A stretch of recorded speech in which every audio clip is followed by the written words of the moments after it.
much. More than 5 million Americans are expected to travel by plane this Independence Day week. That's according to AAA. All right, it did get off to a rough start, though, with delays at one of our area's busiest airports, all thanks to the ongoing air traffic controller shortage. Fox 5's Kendall Green live at Newark Liberty International Airport with how things are looking at this hour tonight. Kendall.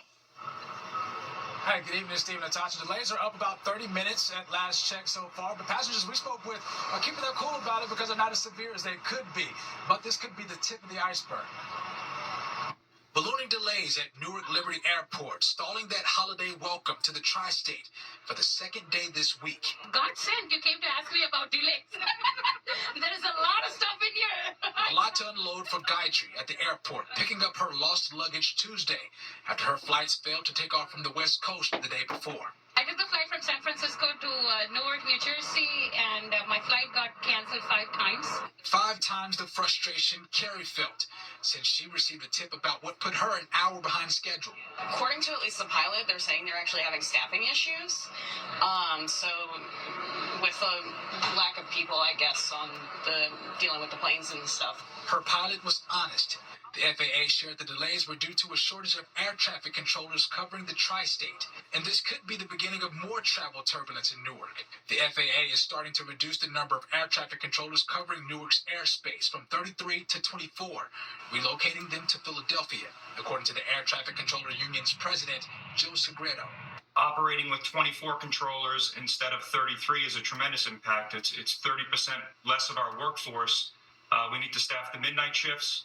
We need to staff day shifts and the evening shift as well. He strongly opposes that transition, predicting serious consequences for travelers in and out of Newark.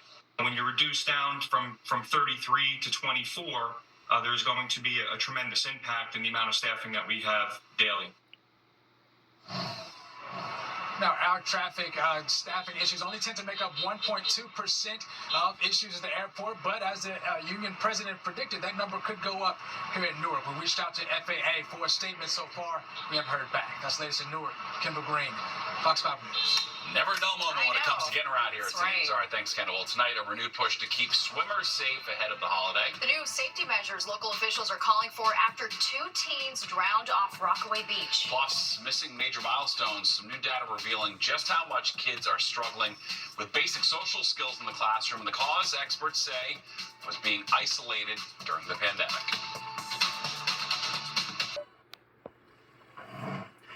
COVID-19 lockdowns and stay-at-home orders may be long gone, but we are still dealing with the after effects of all that time we spent separated from one another. And new data is showing just how much it's still affecting young children, many of whom are still struggling with basic social skills in the classroom. Fox 5's Lynn Schmidt is live in the newsroom with the details. Linda, this is just troubling new data. It really, really is. Now, first of all, these children are having problems socializing, sharing, controlling their emotions and their tempers because they were isolated for so long at home. And then this year, they were around a lot more people at school, and it has been a difficult transition. These kids are really struggling To adapt to being around more people than just their families, as well as learning in a classroom setting. There was a COVID academic slump and a definite socialization slump. Dr. Navasilton is a parent and a child psychologist. Caliris Salas Ramirez is a neuroscientist and part of a parent-teacher organization. They both agree the pandemic created developmental challenges for toddlers and preschoolers. Most people were wearing masks, and young children were isolated at home, unable to play with other kids. So they couldn't develop their gross motor skills as well as fine motor skills. So they weren't able to get the facial cues that we typically get when we interact with others. They weren't able to learn how to take turns, how to regulate their emotions. We have a lot more parents asking for early intervention and evaluations. Experts say all is not lost, but it will take time and resources. We can get children caught up. Teachers and administrators are working really hard along with parents to try to catch them up. And by the way, parents are also being encouraged to keep asking for help at school. Don't be afraid that your child is going to be stigmatized, because experts say studies show a lot of young children are dealing with these issues. Steve, back upstairs to you. Yeah, real problem for sure. All right, thanks, Linda. Well, it's been almost 10 years since NYPD Detective Rafael Ramos was gunned down in the line of duty, but his legacy lives on. One of the NYPD's new recruits, 25-year-old Mohammed Ghaffari, was inspired by Ramos to join the force. The two spent a lot of time together when Ramos worked as a school safety officer at his middle school on Long Island. During a special ceremony at the police academy today, the detective's widow, Maritza Ramos, pinned Ghaffari with his shield. Just knowing that even though he's not here, he touched someone's life like that, it's very touching. Graduating recruits from the academy will now enter the second stage of training with other officers. A lovely sight there. Powerful story for sure. Yeah. Well, Mayor Adams and Manhattan DA Alvin Bragg are launching a new coalition to clean up Midtown Manhattan and make it safer. The coalition includes 20 city agencies with the purpose of not only cleaning up the streets and sidewalks, but also helping the homeless. The initiative will range from 35th to 45th Streets between 7th and 9th Avenues. Store owners and people living in the area have complained about the homelessness and drug use there and in Times Square. Mayor Adams knows that is a central part of New York's tourism. Is the heartbeat of our tourist dollar. You know, that is our anchor. Times Square is it. And, you know, like I said, it's a challenge because you have many outside, but it should be clean. The coalition will work to address a range of public safety issues, including retail theft, substance use, and beautification.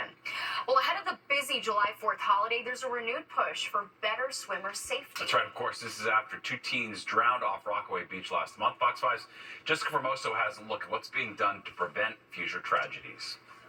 Almost 2 weeks ago, two teenagers, Elijah Chandler and Christian Perkins, drowned in the waters off Rockaway Beach. We refuse to accept that this is just going to be a normal part of our summer out here in Rockaway and across the city. Elected officials now calling for new swim safety measures to prevent more loss of life. These young men went under the water and, of course, were impacted by a riptide while lifeguards went off duty at 6 p.m.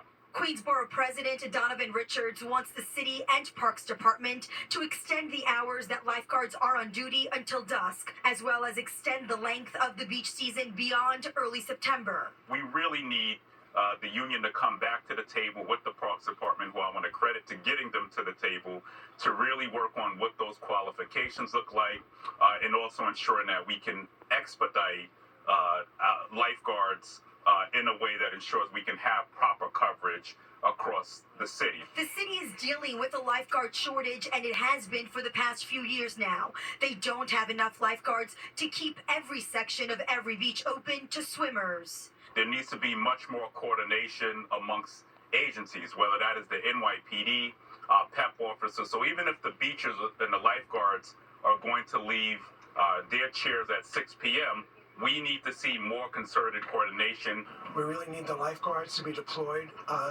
in a better manner. If you could see, there are no lifeguards for several sections here, but then you have several in a row.